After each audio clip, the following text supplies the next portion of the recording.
Yo, yo. Startup season is upon us. The Dynasty Daddy Discord leagues are in the midst of being set up. We've got 4 currently. The Daddy League, we're getting rolling. Fully filled. Voting on settings. It's real. I mentioned in one of the leagues that I've been saving myself off-season startup-wise for the Dynasty Daddy community leagues. And they're finally here. And it is, I'm excited. How you feeling? I'm excited. I haven't done a startup draft all year. To quote your immaculate phrasing, we have both been saving ourselves for you guys some good old fashioned daddy startup drafts. But yes, we'll definitely have to do some at least recaps, maybe some live picks once we get those rolling on stream. I feel like that could be fun. I know that was one thing I do regret from last year is like not analyzing them as much. Like obviously we go through the trades when they happen in the leagues, but I think the startups themselves, like I do kind of want to do a little bit more team by team, especially in the off season. But I mean, especially in the off season, but we are hitting training camp. I think the Vikings were the last team to report. We are rolling. Real life news. I know I have the clickbait-esque thumbnail with Kraft and Kittle on PUP, but obviously it's not. In-season PUP, training camp PUP is a little bit different. I think both of those guys even got reports that were like, going to be ready for week 1 potentially. But the Neighbors one, I think, was the biggest of him avoiding the PUP. I think that was huge as far as like him, potentially being ready for the start of the season. So it's real. We've got real life news, not just speculation yapping. Well, there's still going to be some speculation yapping, but slightly less.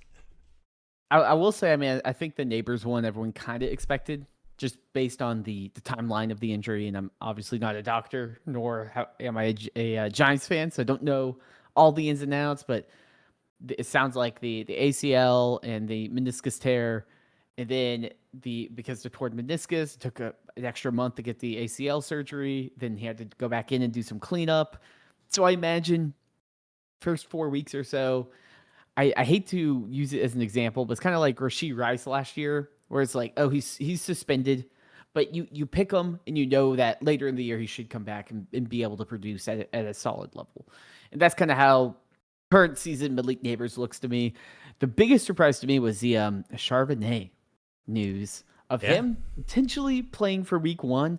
And I wonder how, I'm not in the Jadarian Price bag holders, I don't have any property on his island, but I'm curious how that will impact people's perception of Jadarian Price, because to me, the big upside was Charbonnet. He's all right, but the fact that they picked Price in the first round and he's going to have 4 weeks or so of infinite rollout of like, let's see what he has. And then maybe it is like a like rookie year Kareem Hunt, where it's just like, oh, yep, it's his. Like obviously he's the best. Now it might get a little bit more muddy if Charbonnet is able to come back week 1, week 2, week 3. You're not going to have as much of at the 106, at the 105, I'll just take Price because I can trust him to get 10 to 15 points per game. Yeah, it is. I mean, I've been a Price fodder, so I don't want to push the envelope too hard. But it is kind of interesting thinking about like him versus Kenneth Walker. In terms of like from a prospect perspective, like obviously draft capital, you get like the first round bump, but like, I don't know, man. Price doesn't feel like a first round pick. Like it feels more like that. Like there's something about like the early second versus first, him just like sneaking into the first, that I feel like feels different in people's minds. And I don't know if it's like, what's his name? I mean, Jonathan Taylor was Xavier Legette was a first round wide receiver. Two very different players we're going for there. But I'm just saying, like that, like first round wide receiver Xavier Legette, you got to take him. And sometimes you're just like, no. I mean, even Matthew Golden was a first round wide receiver last year, and he wasn't even like pick 32. Yeah. But going into that, everyone was like, like it's a shaky profile, even though he got late first round draft capital. And I will say too, like another example, I mean, way better prospect, but Marion Hampton picked 22, 23 last year, people were still like, "Oh, it's a late first round. Like it's not the same thing." Now, I certainly value the 20s.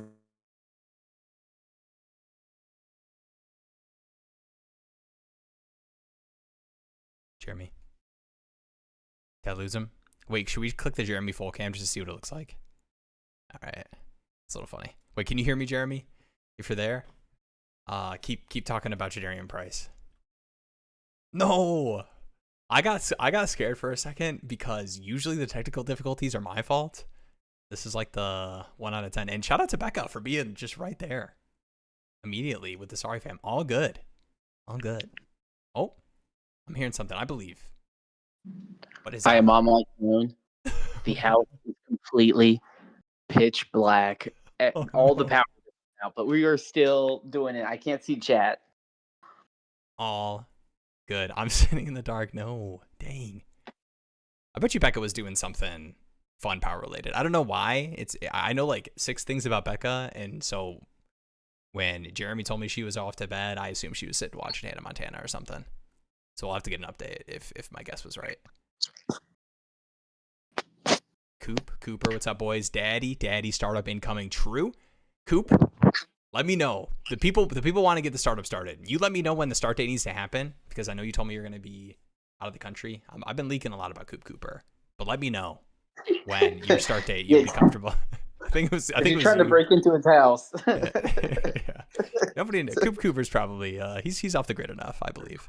So let me know, because that one's actually getting going. And actually, speaking of the Daddy startup leagues, as always, when you're putting together these leagues, you get people to fill out the forms. Will and Claude work together to coordinate what everybody wanted to get everyone in the perfect leagues that they desired and picked for.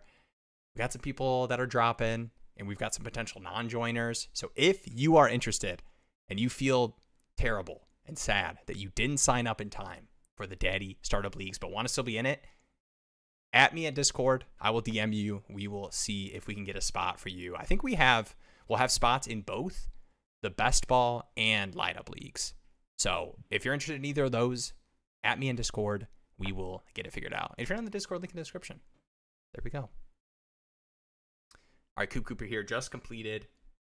Oh, actually, no. I saw you delete this message. Here we go. I got the updated one. Just completed 12 by 11 Superflex PPR. Sent Devonta Smith, Parker Washington, and a projected mid-27 first, not his own, for neighbors. Super team, Allen, Bijan Gibbs.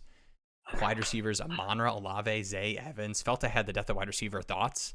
Yeah, I mean, when you have these super teams, when you're not moving like stud assets, and obviously like the not mine first, you feel like you got a little bit more money to blow. Dude, go get yourself some neighbors. And honestly, I probably would have loved this deal even post like feeling better about the injury stuff, avoiding the pup. So yeah, this is a banger. Jeremy in the dark on his phone. You agree? Banger trade? I think so. Are you in the are you in the coal mines right now? Finding the generator? Yeah, or something? no. Well, I did pull the chat, but I don't have the history. I probably should pull up the. But in general, I do agree with that premise of like a super team. You got your additional picks. Like go out and get that extra player if you want, and especially if you could sell players that are not war difference makers based on your format. That's kind of where you want it. It's okay to trim the fat a little bit if you can tier up in some sort of elite asset, whether it's a long-term piece. Like I love stacking, like if you have an amazing team, stacking 20, 28 first-round picks or things that will be useful when you actually have needs. Because right now it's hard to sit there and be like, oh, man, like, sure, I would like to have Puka, JSN, and Jamar Chase, but I don't have Puka, but I have the other two. It's like, hey, you're okay. You can hang out because most likely no other team can compete with that. Yeah, and I mean, even in a 12 by 11, usually when we see these trades that are like Devonta Smith, the upside of Parker Washington and a first, it's like, oof, that's a lot. But like looking at this team, dude, wide receiver room is Amon-Ra, Olave, Zay, Evans, Allen, Bijan Gibbs. Like, dude, you're Bing chilling. That is definitely happened. Jeremy being an ominous voice in the background. Should I like download I definitely have a PNG of just Jeremy's head. I should probably put in the corner and like I'll move it around when he's talking. Do you like the MS Paint edits? Yeah. I literally I'm clicking my file explorer just to see if I can execute this, but I'm gonna keep the stream rolling. Don't worry, guys. You guys are the priority versus PNG Jeremy. I'll help out where I can, but Hey, shout out Gracie K with the $2 super chat to help with Jeremy's electric bill. Appreciate you. I know Duke Energy cut me off, man. It's messed up, dude. Messed up. Right when the season's approaching, man. We've got training camp started. I felt like I was cooking. I was like mid sentence. And then everything in the entire house just went dark. Man, They find a picture of Jeremy, but okay, there we go. This is some think on the fly. no, we got it. I'm excited for the potential here. Oh, I don't know if Jeremy's gonna be excited about the picture I found though, but it's all good. All right, what is that, Paul? Oh man, this is a brutal attempt. You've been. I need to practice how I would pronounce this. Paul Kingdom J 30, 12x9 Superflex PPR. That was it. 0.5 Titan Premium. What was that? It's a shallow contender. All right, 12x9, 0.5. Oh, shallow contender. Okay. Lineup contender. Trade Baker, Rome, Scat, and a late 27 first for Drake May, and 2 seconds, 1 in 27. That's early, and 1 in 28. So 12x9, super shallow. This is a contending team. Baker, Rome, Scat, 27 first. Would you want to see it? If you can give me the rest of this team, that would help a lot with this trade. Because Baker, Rome, Scat, and a 27 first. I do love Drake May. I'm kind of leaning the May side, and I'm kind of projecting that your team can handle losing Rome, Scat. I feel like a lot of teams that have Scat, it was just kind of found money versus, their RB1 they're hoping bounces back from. So let me know if you've got the depth. But it's 12x9. I don't know. Should I just shut up and say W trade? You got Drake May? Yeah, I mean, even if you're not 100% sold on Drake May, or you think you're buying high, you can always just move him for something else. But I think tearing up in a start 9 is going to be worth it. With the limited context I have, because I also have only 6 chat messages, but I do think just tearing up to an elite guy in a start 9 league is going to be way more valuable than Baker, Rome. How valuable are those pieces? Scat probably was valuable for those 6 weeks. He was doing incredible, but outside of that, I'd rather just get me the absolute stud. Free up some extra roster spots. I can pick up Kamani Vidal or random players that might, have a couple good weeks, and kind of shoot for the upside of an actual consistent difference maker league, throughout the season. Because that's kind of what you need, especially in those shallow leagues. It's really just go get the stud. Yeah, I agree, 100%. And this to the what the hell will is actually I've got the timestamps. This is not in relation to the Jeremy head that we see over here. This is the Hannah Montana bit. I meant that was non-derogatory. That was a positive thing. Pick the wrong night to drop ass. Okay. Jeremy talks so much with his head. The issue is I don't have if I knew that this was potentially going to happen, I definitely would have got a little use one of those eraser things to open his mouth up so it looks like he's talking. But hey, we're working on the fly. Do the South Park. Yeah, you would have been the. I'll be the Canadians in South Park.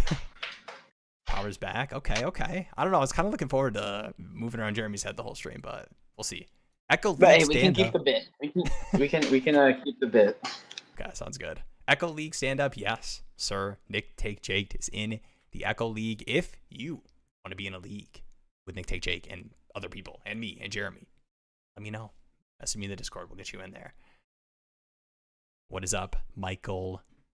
Devontae Adams, Sam Darnold, Kenny Gainwell, Jay Jettas, Shad White, McConkey, 2 26 fifths and a 26 fourth.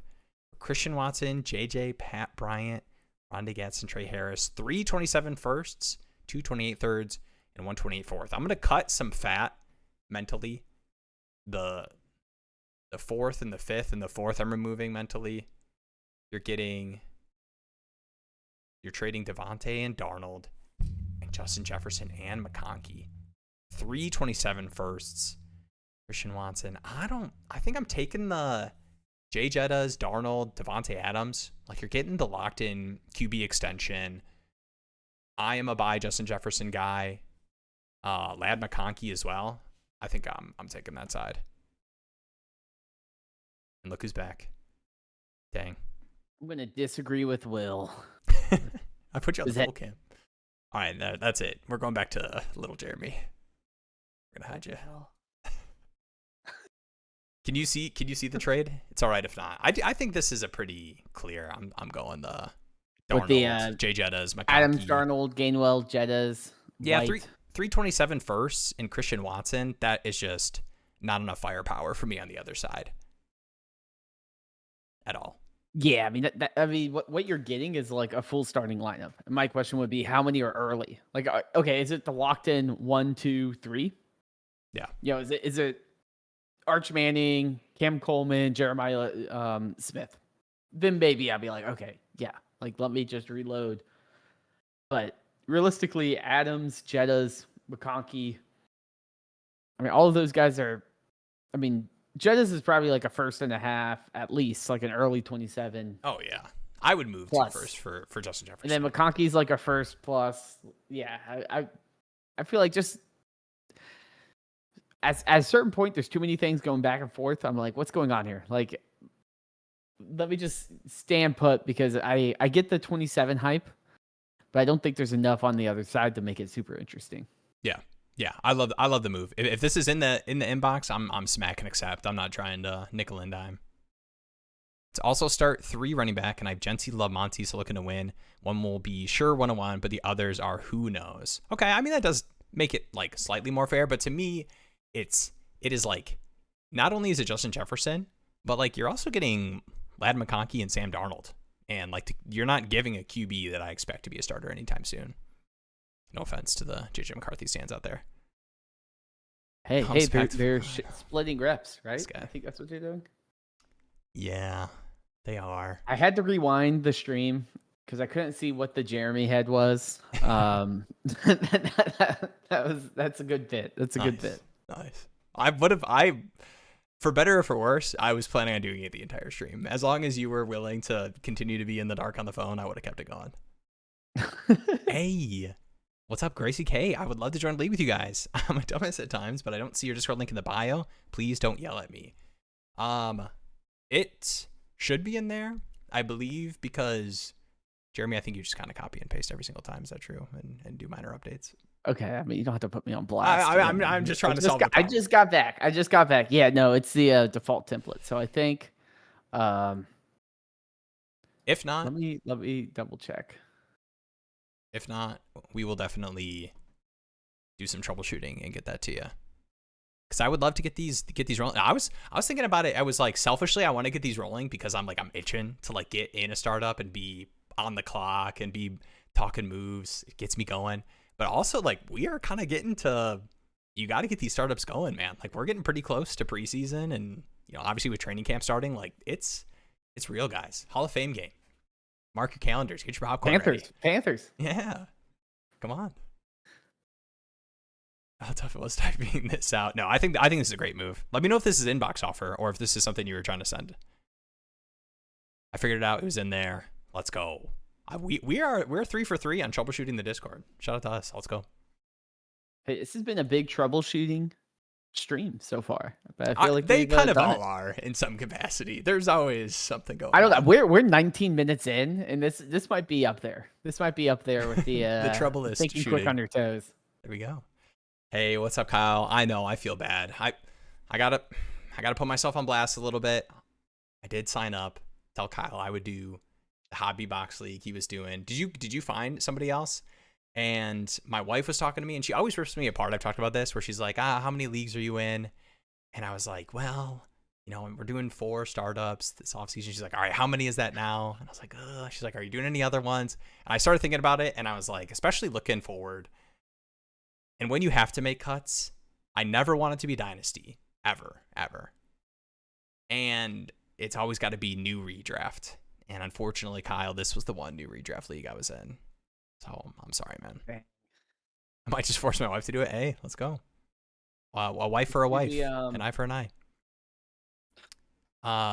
we buying the Shaheed hype. I've been a big pro Shaheed guy at his price. I've always been trying to sneak him into deals, like ever since, honestly, not the end of last season, but more so in the offseason when a lot of his production felt like it came from the special teams role. I mean, you got to remember, traded in season, obviously doesn't get the Kubiak, brought his guy in, but I mean, I like Torrey Horton, and like Cooper Kupp will still be involved in some capacity, but to me, like to bring him in and plan with the money, I like Shaheed for what he is.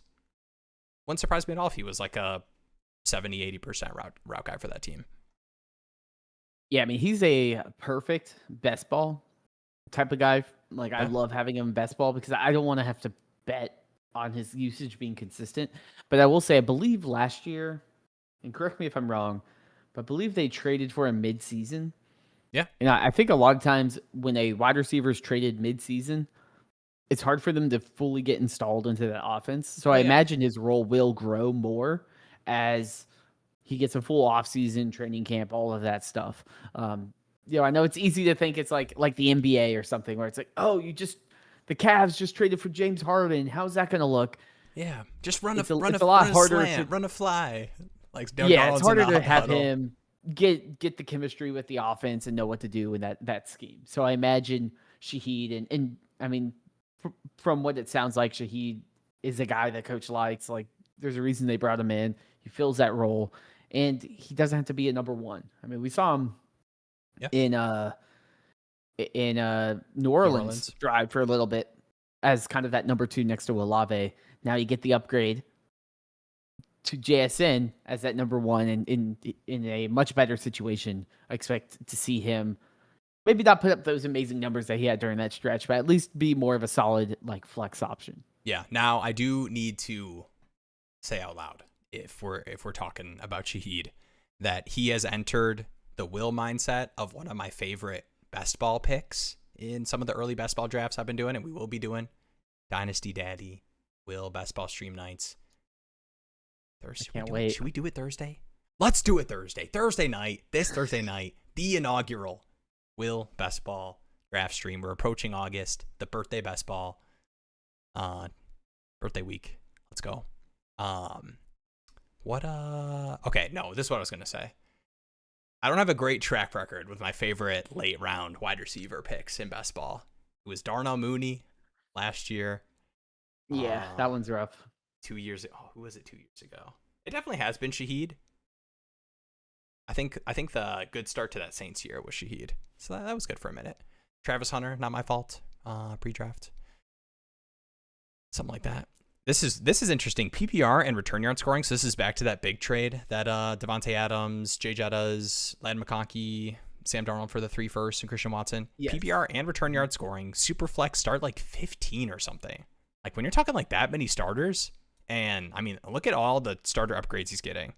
Like, okay, Christian Watson on the other side, like I'd feel comfortable starting, but Devontae Adams, start 15. Gainwell, Jay Jettas. There's a chance Rachaad White is a start. I mean, for sure, starting for you to start 15. Like there's definitely a chance for that. And then Ladd McConkey, yeah, that's a banger trade. I mean, this might be overanalyzing it here, but even like, is this something where you say, okay, start 15? Like, let me take Jettas and split him into Zay Flowers and another startable wide receiver or something. That's fair, but I mean, honestly, after this move, like seeing this deal get done without even knowing what the team was previously, like if this was anywhere close to a contender and you're pushing in to make this kind of trade, like there's a chance you don't even need to do that. Like that's true. You're getting Ladd, you're getting Jay Jettas, Devontae Adams. That's already 3 wide receivers right there that you want to start. And I know there was a comment too. Speaking of Devontae, is it just me, or is Devontae Adams and other vets extremely undervalued in redrafts? I do think a little bit with some of the vet stuff is an obsession with advanced metrics, and a lot of the Devontae Adams stuff. I mean, you can talk about touchdown regression, but you're talking about touchdown regression for MVP quarterback, Rams, Sean McVay. Like, you're telling me Devontae Adams doesn't have the potential to push for 10+ touchdowns again this season? Well, there's a reason why on a contender, I love having those cheap wide receiver 3s, the Mike Evans, Devontae Adams, players like that. because there's always a few out there, and usually one is on a team where you're like, okay, I can send a second or a third and get that done. And that guy's probably going to outproduce or at least be competitive with if I went out and bought a T. Higgins. But T. Higgins would cost me a first-round pick or so, and I can get similar production for cheap. And there's not many positions on a contending team where the points a player produces and the value, the assigned dynasty value, is that different than that elite wide receiver 3 or whatever or wide receiver 2 plus that is on the wrong side of 30 or so. Like it's 30, 32. Like sure. Like I mean even Hopkins had kind of a unfortunate fall off, I guess, but even him, when he's like older, you can get those aging guys that usually perform pretty well and age gracefully. You can get them for a pretty decent discount. Yeah. And I mean, I don't want to use this class as a barometer. Like it's always easiest to talk about the most recent rookie drafts. But dude, your late seconds that you're moving for guys like these, even you have to tack on like an interesting young player or something, or a future third or another second. I mean, think about Devontae Adams, Mike Evans versus, the mid-late seconds that you were taking in this class. Like, woof. Mm-hmm. Those could be feels like a fourth for Mike Evans. Feels like a fourth for Devontae Adams, All right, and I got an update. Pull Sin. And I think it's, I am not dyslexic, but I see like those letters and I want to say poly. Like I see like poly something. So apologies. I'll work on it, guys. Please correct me. I want to be better. I'm pretty bad with names. Bro looks Canadian. I felt like you needed to know that. I don't know if you've ever been told that. Give off. I haven't. I don't think it's an insult. I don't know. I think it's probably neutral. You don't get a lot of those where somebody tells you look like something and it's not a positive or negative. It just is. So I'd probably do it like that. I'm like, oh, sure. Yeah, I could. Yeah, sure. What's up, chat? Yo. What is good? How we doing? Yay. I'm impressed how quickly Will got the Jeremy face together. Hey, shout out to me. This is why we pay Will the big bucks here. That's true. We got the big graphics package. Yeah. Canva Premium. You guys need an orphan manager? Yeah. I'm on. Is this Blue Sky? Bisky? Bisky? I've never seen. I don't know what these letters are. I'll DM you if you need one. DM me if you're in the Discord. Guys, feel free. Okay, don't at me all the time. Like moving forward, for just like ask me every single question that happens in your Dynasty leagues. But feel free to at me. Say yo, I'm interested, and we'll get the DM started, and we'll get you in there potentially. I think there's only going to end up being 4, 5, 6 maybe total spots that we need filled. But it is going to be best ball and lineup, 2 different leagues. So if you're interested in one of those, let me know. I don't know why I clicked this. I sent some feed pics to jump the queue for a startup spot. Well, you also sent $2, so you're already. I don't know if the feed pics were necessary. I'm pretty cheap. Never gonna have it yet. Good, all good. Oh, that was still the league thing. I'm nervous I lost this one, but there's still a chance. Traded away Bajal Tootin for Travis Hunter straight up. Ooh. That is interesting. Man. What is I don't know. Like especially through the offseason, I get the fear with the Chris Rodriguez stuff, but I don't know. I feel like the Tootin sell window is going to be very, very open this offseason. Like you just need like a couple positive, the continuous positive coach speak from Cohen and Gladstone. And I think the Travis Hunter buy window, I think you'll get some opportunities. They had a recent like defensive back acquisition, right? Did they have a cornerback go down? Does anybody know? Jaguars. Let's see. They made a roster move at cornerback. Here we go. They are signing veteran Corey Ballantyne and placing Dane Jackson on the reserved retire list. Joined last year. Okay. I'm not trying to make you feel worse. I just think that. Do you guys agree? chat, Jeremy?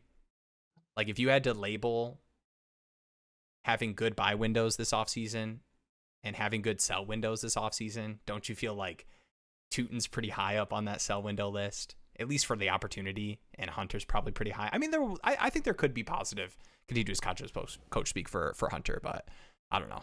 Let me know. I think the Tootin hype is there because you bring in a new coach. First draft, new coach drafts Tootin. Then new coach has a great season out of Travis Etienne and lets him walk and doesn't bring in anyone of significant competition. Now, sure, there's Chris Rodriguez and stuff, but like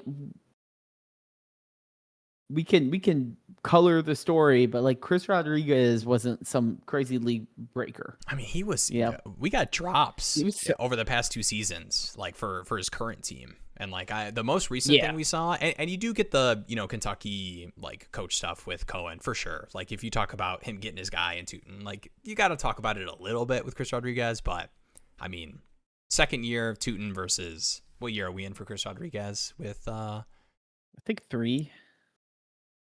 Yeah, he was in there with Antonio Gibson one season, I think. And yeah, it's going into year 4. Okay, yeah. And like last year was his best year. He had like 104 fantasy points. So I mean, he had a decent year, but even then it was like 39% rush share. Nothing that would tell me he's just gonna ether Tootin. If like best case scenario would be like 50-50 or kind of different workload of kind of a Rashad White, Bucky Irving, Sean Tucker, where they layer them in at different layers based on whatever they want. But all it takes is Tootin to do like 1 or 2 good things in the first 2 weeks, and you're looking at him first plus passing guys like Travion Henderson or whatever. Like we're talking about him getting to that tier because people want him to. I mean, that's just the reality. It's like people want him to. People saw the burst. He can take a bad situation to make it great. Wow. It just comes down to, is that actually the story? It's hard for me to say that's a trade I would want to take, because to me that's kind of a, like, it makes it feel like Tootin's a falling knife in a way of like, oh, let me just get out for anything I can get. Whereas for me, I'll be like, okay, look, can I tier up off of a Tootin and get like a Tootin plus for Travion Henderson, or I'll pay the can price I get to a better bet? Can I do that? To get James Cook, that those types of moves. Yeah. And I mean, I think this is totally fair, Cody, but I think in the context of Travis Hunter, I mean, I just pulled it up. Underdog best ball ADP right now, Tootin 54th overall. He is the RB 24, and he just passed Bucky Irving. Now, obviously, this is a little bit different. This is best ball for this next season, but the hype is there. And obviously, Tootin is the kind of best ball bet you want to make. Like, I get it that's a little bit inflated in the ADP, but Travis Hunter, wide receiver, 58, 141 ADP. I do think he'll climb a little bit, if you get some positive reports. But I think in the context of this move, we don't need to belabor it.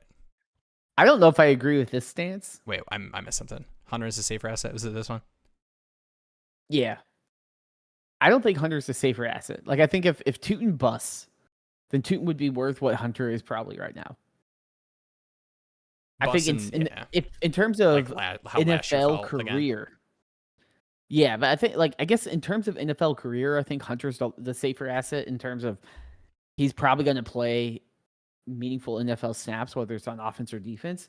But for fantasy, I mean, even if Tootin has a mid-year, like Zach Charbonnet had how many mid-years and is still valued, like a second plus or something, like I think Tootin will always be kind of valued as at worst, like a Chuba Hubbard, or at best, like, I mean, I guess at worst would be like Rashad White when Bucky Irving was there. Whereas, like, sure, maybe like a third plus, like someone that might have a couple decent weeks.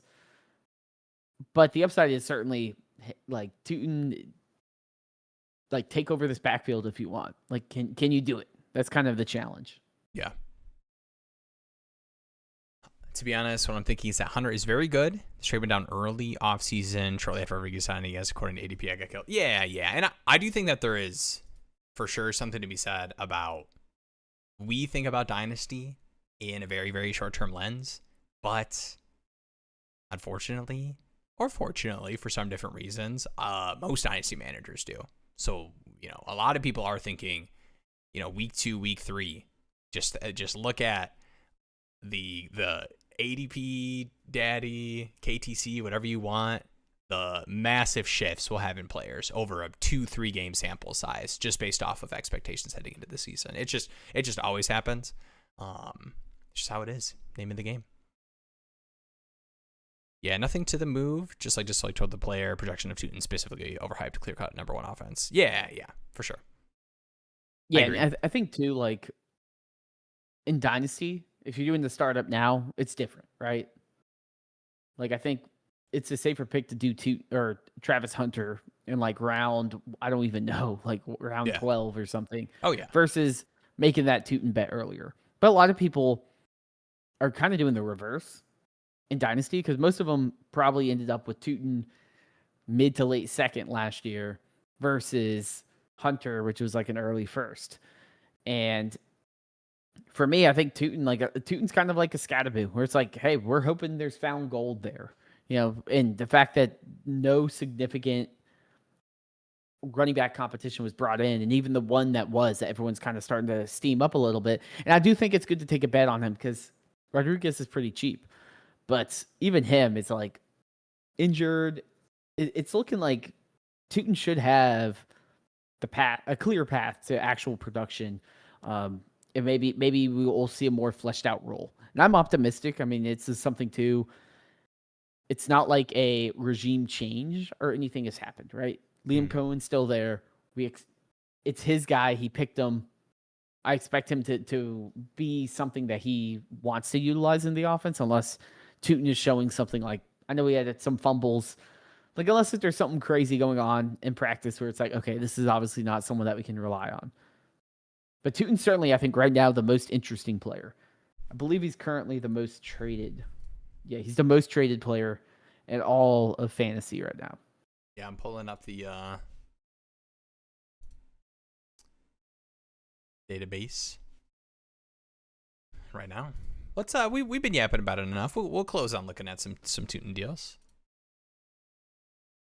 All right, let's. What do you want to do? Three asset count. Keep these. So over the past month here. Like Tootin, the 210 for Rashid Rice. I mean, that's basically just a swap. Yeah, I mean, not to discredit the 210, but like, what are you taking the 210? Yeah. All right, Tootin or Jacobs straight up 12/9. I'll probably just take the Tootin bet, to be honest. Yeah, there's some interesting taking the Tootin bets. Like Tootin in the second versus Javonte in a 12/11. Mm-hmm. Happy PR. It's interesting. I mean, if you're like a rebuilder and you just ended up with Javonte, like I would totally do that. Like, give me Tootin's a perfect bet to take on a rebuilder because if he hits and he's like Bucky Irving, like people are going to value him like Bucky Irving, rookie season, Travion Henderson, like valued like a mid first round pick. Yeah. Yeah, the names that come to mind for this question, who's your top pick for backup running back to take over as a starting running back, not accounting for injury, could be a great sleeper. I mean, the takeover is probably not going to happen, but I think some of the ways that we've heard Sean McVay talk about, Blake Corum, yeah. I don't know if he'll have as much like pass work as we've seen, but I mean, he's already getting steamed a decent amount. Like he's right there with the other could take over as the starting running back guys with like the hype Jonathan Brooks, RB27.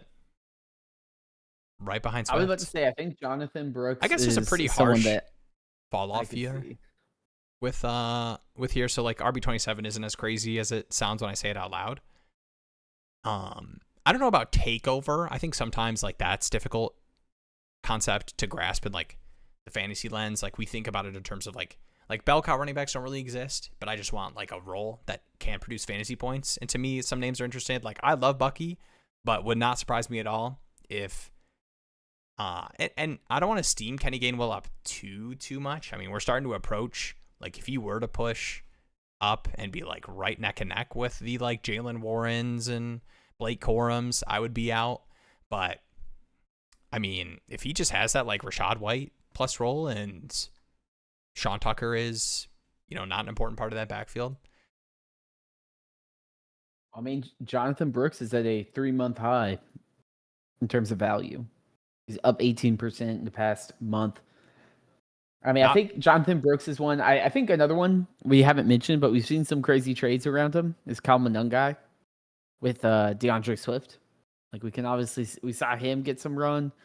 I think that's kind of the range you look at. And you can kind of see too, like, the value is also there. We're not early, right? We're not saying Isaiah Pacheco as a 7th round pick is going to usurp the starter. Yeah. Jonathan Brooks and Chuba. Jonathan Brooks is valued higher than Chuba, which I think is kind of crazy. And I agree with Cody here. Chuba's faster. Chuba is we just got confirmation. Safer. And then you have another one like RJ Harvey, J.K. Dobbins, valued pretty closely together. I got to stop you here. Dynasty Jake, man on the inside. It's inside source. Inside source here. It's Brook season, baby. This is my Carolina Panthers inside source. Correspondent. The Dynasty Daddy Panthers correspondent. I'm about to tweet tonight. Per my sources, it's Brook season, baby. We'll see. I don't hate it. I mean, like, we'll see. Like, I get Dynasty in that range. You want to make the upside bets. And like, if you play the market as much as we talk about, you like wanting to play the market in terms of perception, like him already being juiced up here. I mean, imagine if it's even a 50-50 split week 1, like that steam is only going to continue. I don't think that's the case, but hey, I get it. Yeah. I mean, I'm more concerned just the health.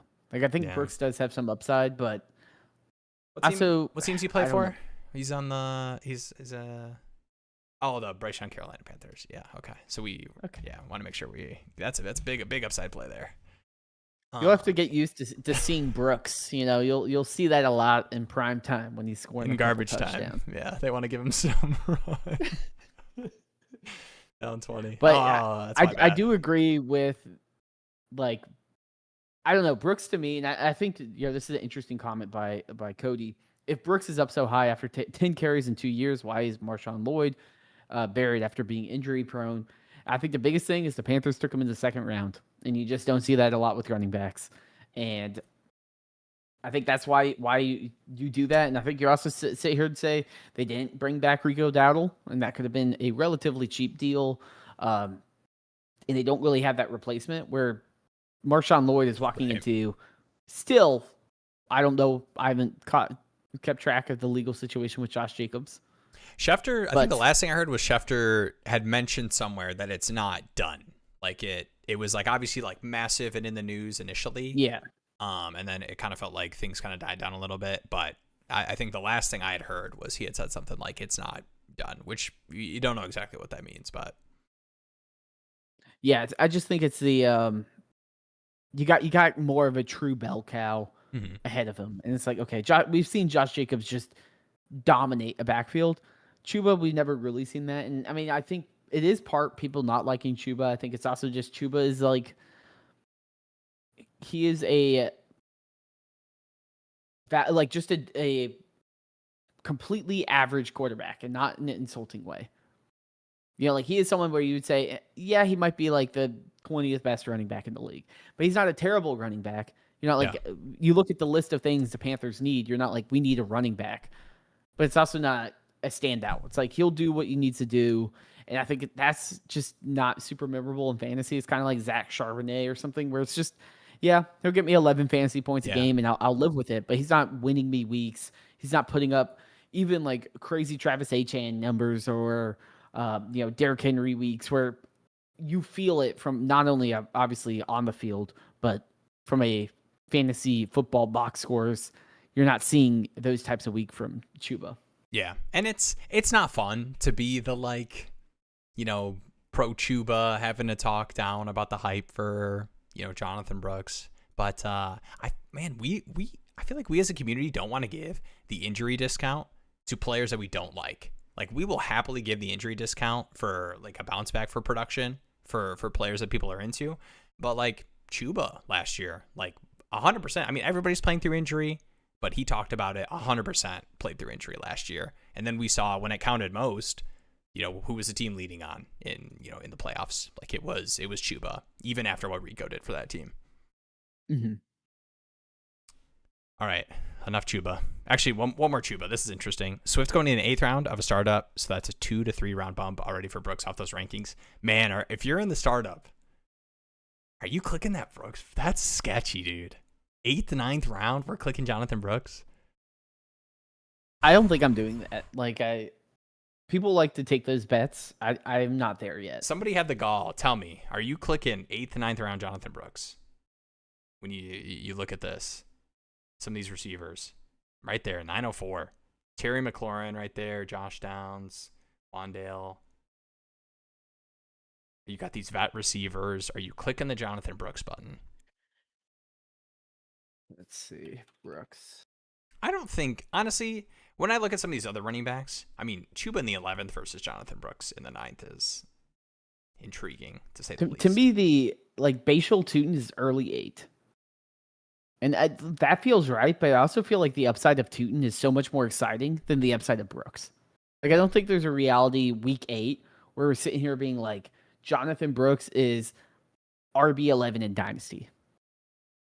Like, I don't think we're ever going to be there. I do think there's a reality where Tootin comes out and is just given the keys and just dominating. And we're like, yeah, he's up here with guys like Travion Henderson, Cam Scatterby, Bucky Irving, Jadarian Price, Saquon Barkley, Kyron Williams. Like, I can see Tootin quickly jumping multiple rounds. Whereas, to me, Jonathan Brooks, at best, will get up to Travis Etienne, Javonte Williams levels, where you're like, like they're nice, but they're not amazing. 100%. In terms of value. And those came with like good production. Like those came with like RB1 weeks, lock it in RB2 guys every single week. So like, I mean, both of those guys scored a ton of points. And like got the contracts, right? Like, I know people are excited about like Kamara still being there, but I mean, you got the deal. 261 points. Yeah, I mean, like these guys were elite producers. Yeah, it's just, and it's also, you talked about a little bit, it's just not the way I want to attack the running back position. Like if I'm betting on like an upside running back pick, I do not want it to be around where I know I can get good production. And like, I'm seeing that in the wide receivers. And then I'm thinking like, obviously ADP doesn't always work out in terms of how startup drafts actually happen. But I think about picking Jonathan Brooks in the early 9th. And then I look at, people are going to throw up. I look at Tony Pollard in the late 12th, Rico, Kenny Gainwell, Yeah, I mean, 12th round has guys that are the same bets, in my opinion. I mean, Charbonnet, White, Dobbins, Gainwell. I mean, JCM. Let's be honest here. Is JCM a terrible bet? No, he's in a similar situation. They let go of Chris Rodriguez. Everyone's scared of Chris Rodriguez for Tootin. They were like, hey, we have him. We don't need him. They kept JCM and they didn't bring anyone in. I mean, he's probably the cheapest, like, true RB1. Well, not saying like his workload will be RB1, but like is it him or Katron Allen? Yeah, I got to stop myself. I was about to like the anyone in. I was about to do the Katron and then Rashad White, but I mean, as far as like claiming the same role or having upside, I don't think those are necessarily. They still got Jeremy McNichols there, who I have to drop off the best ball roster, unfortunately. Over JCM, and I think White got like a $2 million deal. Like, I mean, it was. Yeah, it is pocket like, change. It's like players. Yeah, it's a rough amount for a true RB1. It's not even like a Javonte Williams deal where it was like his prove it deal was like $5-6 million, I think. Yeah. What's up, Sean? Good evening, good people, fellas.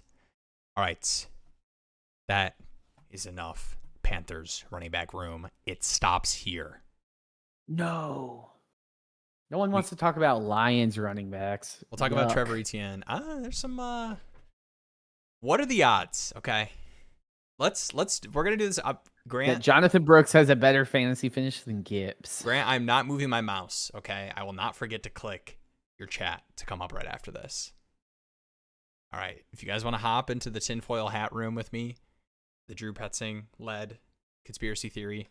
I love how Petzing in the beginning was like, and now you're drinking the Kool-Aid. I think all in on it. I think what Petzing did for that Cardinals team, I mean, what's their what are the Cardinals projections looking like this year versus what he was able to give in weeks with Jacoby Brissett, Michael Wilson, Trey McBeast. Is Goff going to be throwing it 50 times? Because then maybe I need to buy more Laporta. Well, you all do need to buy more. Honestly, every Lion, and that's not even a biased take. It's just the right one. No, there's been Tesla? some best ball. There's been some Pacheco FUD a little bit in terms of like him, you like feeling confident in like how the Lions feel about him. What if this weird report from Nathaniel Hackett, who, geez, man, Nathaniel Hackett, woof, about Love definitely being a rookie and James Conner excited to get him out there and obviously bringing in Tyler Algier. What if that's a little bit of a, trying to push for a James Conner cheap deal and he's a Detroit Lion next year? What do you think about that? Is that a little bit too tinfoil hatty? Should I move on to an actual trade question? This is the long play is if I hold James Conner or buy him for super cheap, maybe I get the backup running back for the Lions next year. Not where I was going with that. This is purely I want it to be recorded somewhere that Will thought about this. All right, then we can move on. I just got to spew off like 100 of these like projection takes, and then I can like post one to Twitter or something when it actually hits. Yo, what's up, Grant? 10 team Superflex tiered PPR 0.5 tight premium. Thinking about sending this offer: trade away Stroud, London, and Jaden Higgins for Cam Ward, Fannin, and a first. Team is currently a fraud. Man. To me, the big thing would be how early is that first? Yeah. But I value London like a elite wide receiver, and I don't know if I want to give. What's the tiered PPR looking like too? Like I see the 0.5 tight end premium with the tiered PPR. Can you just like put that in layman's terms? That's the phrase, right? Like what the actual PPR feel is for each of the players. Because if London is like devalued at all versus tight ends, other than just the 0.5 tight end premium because of that, maybe. But I don't know, man. Stroud, London, Cam Warren, Fannin in a first. I like Fannin. I think I'm holding put unless that's like a top 3 guaranteed. And it's 10 team as well. Yeah. I feel like it's easier to get tight end production in 10 team leagues and not elite wide receiver production. And quarterback production as well. That's fair. What's up, chat? 12 by 10 at Dynasty Superflex 0.575. Wow. 0.75 tight end premium contender. Send Olave. Receive Sutton and a 28 first from an aging team. Our wide receivers are neighbors: Olave, Odunze, J-Mo, Watson, Godwin. I think I'm sticking with Olave. I don't hate the like tier off of a receiver for another receiver that you think you can produce plus a first. From an aging team, is that the play? You feel like this is it's an early 28 first because it's an aging team? I kind of don't hate this deal, to be honest. Olave, it kind of depends where that 28 is. Yeah. But I do think my question is, okay, do I trust Odunze, J-Mo? Do I want to ride with that? If I do, cool. If I don't, is there another move I can make to like send one of those guys to get Devontae Adams or Mike Evans, or just add someone that's a more win now piece, so then that 2028 first ages into something else? But I do think this is a pretty decent return for Olave. Sutton honestly might produce pretty well. Christian Watson is one of those guys I would target. So I don't know. I kind of think I would take this depending on my league. Like if I'm really, I just think if you're a contender and you can add a first plus Sutton might produce 80% of what Olave does, it's hard for me to say no to that, especially if the 2028 first has potential early upside. It's hard to really tell right now, but Yeah. give me the extra value. I figure I can get creative and replace a lot of that Olave production. Yeah. I could see this being like you show me the next move and it's, one of the wide receivers or something else, or a wide receiver or a running back upgrade with the first to, get into James Cook or something, and then your lineup is looking really nice with that wide receiver room minus Olave. But I'm just an Olave guy, man. I just I don't know, guys. Am I? This is just because you sent 2 first-round picks for Olave in that one league. That is true. But in my defense, the 2 first-round picks were the 108 in this class, which I'm fine sending away 108 on, through the first round in this class for get a deal done, and my own, definitely a contender, 27 first. I'll do that. All right, let me know if I'm drinking the jambalaya Kool-Aid too much. Drinking the jambalaya. That's like a Louisiana thing, right? But I don't know, man. I'm a Kellen Moore believer. I like Shuck. I am a rising tide raises all boats with like the Jordan Tyson stuff. I don't know. Let me know. What side do you guys like there? All right. Also, this tiered PPR. I'm doing the. We're voting on the scoring settings in the Daddy League right now, and I was like trying to explain what tiered PPR was, because I think there was like one person who like thought it was something else, and I was like, no, like in my experience, it's been like running backs, wide receivers, and tight ends have different PPR amounts. Like it's tiered based off of that. I've never seen this. It's kind of tripping me out. 0.25 for a 0 to 4 yard reception, 0.5 for a 5 to 9 yard reception, and 1 point for a 10 plus yard reception. That honestly, like, that is a different tiered. That is tiered PPR in terms of like in the actual description of tiered point per reception. That's tripping me out, dude. That is a little bit wonky. Okay, I was expecting like, oh, RBs are 0.5 and wide receivers are 0.1 or whatever. I mean, technically it is. If you with that alongside 0.5 tight end premium, does that change your perception? I know it would probably take me a day and a war chart to really understand what the hell that even looks like. I mean, to me, it makes someone. I think Drake London. It doesn't impact how I would view a Drake London. If anything, it probably makes me look at running backs like an A-Chain, that rely a little bit more on checkdowns and things to be less valuable, and guys like London or Neighbors, or guys that win downfield. Fannin was kind of a low ADOT guy too, like last year, and that was pre KC and Boston. And I mean Judy's still there. So I think as far as like expecting more downfield production, I wouldn't. I'm just hesitant. Like the Browns, like I know the Falcons aren't in a great situation, but London is locked in as like a top 10 wide receiver for at least 2 more years, probably. I could see the story on Harold Fannin turning very quick, and I can probably buy Harold Fannin with a different package or something else. Like I feel like the Stroud. You're paying the upgrade for Stroud to Cam Ward, which I don't want to do in a 10-team Superflex league. And that 2027 first has to do a lot of carrying. Like, is it Jeremiah Smith? Yeah. Sure, you can do that. Is it the 104 that might be Dante Moore in a 10-team Superflex? I probably wouldn't do that. Like, I don't really want to take just a normal... I don't want a Mendoza in a 10-team Superflex league. Like, that's just kind of a pick where you're like, I don't know what to do with this. Yeah, I do think it is very underestimated. 10-team, I think there's some balance between fewer first-round picks. The worst it could be is that 10th pick, so you feel better about it in terms of like the individual player. But shallower starters, so like who is actually impacting your roster? Like is the 7th, 8th, 9th, 10th player in the 2027 class making an impact in a 10-team shallower league? I mean, I don't know how shallow this is, but those are my assumptions in 10-team leagues. Sorry, guys. I don't know if you hit this. Greasy K. I did not. Helping me keep the lights on. There's a reason the lights are on here. True. It's that $2 dono. I was able to pay the bill. Slide it into my furnace. Do you guys like any 49ers receivers or just fade all?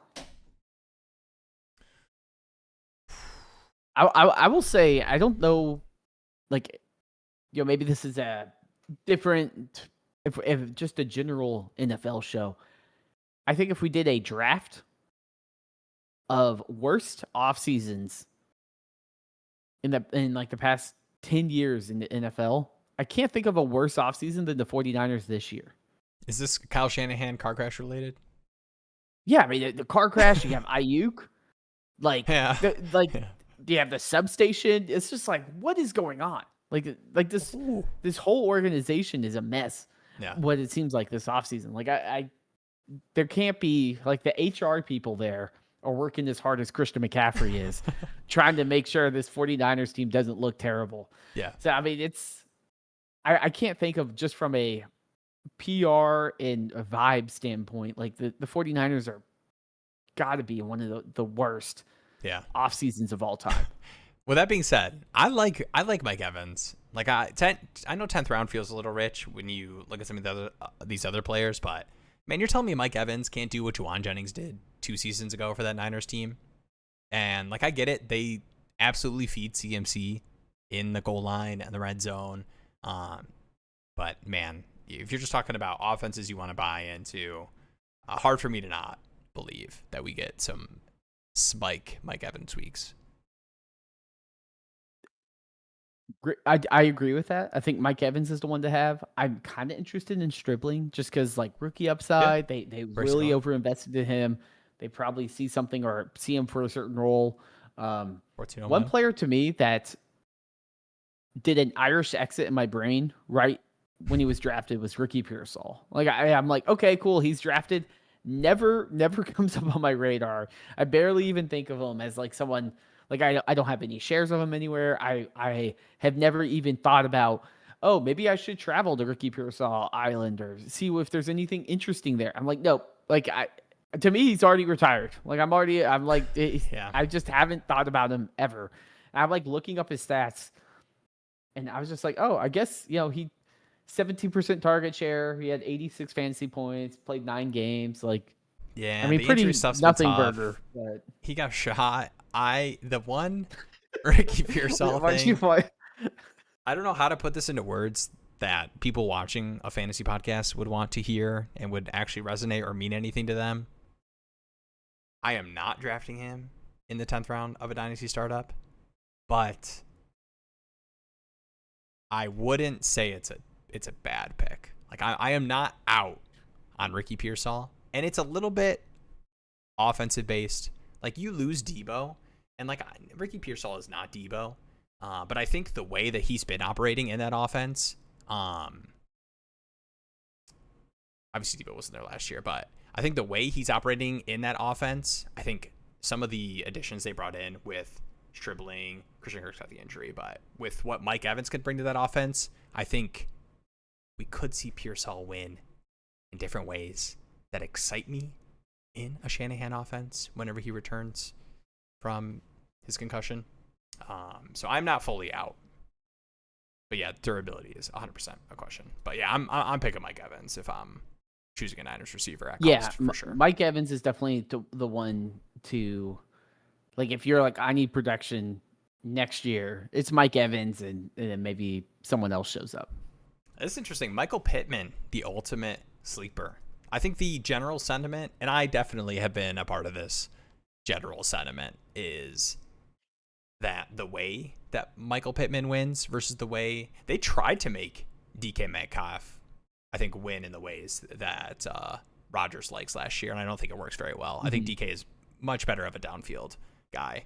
And I think Michael Pittman, depending on where the back's at any given moment, I do think we could get some, like, dang, Michael Pittman had 8 receptions last game from this team if they choose to throw the ball more than 24 times.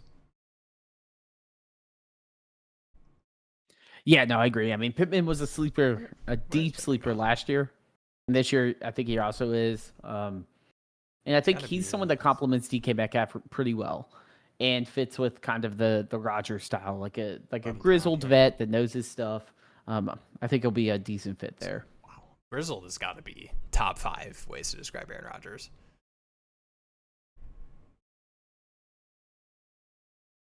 Well, it is guzzling the gumbo. Yes. Shout out to the drinking the gumbo Kool-Aid. Gumbo Kool-Aid, honestly, I added in the Kool-Aid. Gumbo Kool-Aid doesn't sound good. Okay, jambalaya, that would have been a good one. Yeah, that sounds disgusting. All right, would you trade away Josh Downs for Alec Pierce straight up? This is really interesting too, and I think 100% a deal at this moment you could get done because of the trajectory of the perception of these players. And a great way to look at the trajectory. We don't do the player comparison tool a lot on stream. No, we don't. I need to kind of give it a little bit more. Wait, are you nervous about me doing it on stream now in front of people? No, you can do what you want. All right, look at this little conversion here. I think the Alec Pierce stuff is definitely like the that's kind of 6 month too, especially with what we saw last season. The injury stuff with Alec Pierce, I do think they're kind of converging in a way where it's like Josh Downs winning on the outside, no Alec Pittman, Alec Pierce injury heading into camp. Like, this is a deal you could definitely get done. With that being said, are you doing it? I think I would. I think the big money contract you got from Pierce, I think there's upside for him to kind of, and two, I think some of the things you're worried about with Downs, and I know there's been some sentiment about like him playing on the outside is actually not the most important thing for him to produce, but I think it is for him to get on the field. I feel more confident that the questions with Pierce for me are more injury related than they are how is the season going to go for him playing time wise or route share wise. Yeah, no, I mean, I think to me, I just like the money's invested there, and we are 1 year away from Josh Downs not hitting to being absolutely Javon Baker level of irrelevant. So to me, it's like, give me a guy that's at least going to be involved, even if the usage isn't what we want from I start this player every week type player. I mean, Alec Pierce is a home run hitting league winner or week winner. I don't know if league winner is just, but he can certainly win many weeks with some of the crazy plays that he does. And I mean, Downs, like, I'm optimistic, but I can always buy back in because I'm already kind of paying for, like, the value of Downs right now is like he's already hit. It's like, oh yeah, he's already made it. He had the Wandale season last year. Yeah, exactly. Like, it's like, oh, like he's already really good, and we know he might be good advanced analytics wise, but sometimes you got to go out there and show it. It's not just it's like early season Jokic might not be the best comp, but like everyone's like, oh dude, his advanced analytics are off the charts, and I'm like, okay, well you got to see it. Like I just need you to play. Like I need you to actually do the dumb stats too. Like you need to do the fantasy point stats and the target stats. Yeah, my one of the best advanced stats for fantasy production is fantasy points for sure. That's the hard hitting analysis. All right, this is back to the best ball mention, which we will be having. Wait, do you think I still have the thumbnail up? The thumbnail? Oh gosh, this is the gotta dust it off. This is a playoff okay. Oh wait, shoot. Wait, I was kind of popping off on the last time I was setting up the best ball streams for the playoffs. Thursday night, 9 p.m. Eastern time. I'll post in the Discord. Be there or be somewhere else. It's fine. You don't have to be there, but it would be cool. We can hang out, talk Dynasty, draft best balls. But weekly winners is fun. Weekly winners is a good time. KC, I don't know if I kind of like KC. I don't know if stacking the Browns is what I want to do in weekly winners. I don't know how many 30, 40 point games we're going to get out of that offense. But do you even know what quarterback to stack with? Yeah, that's the other tough thing.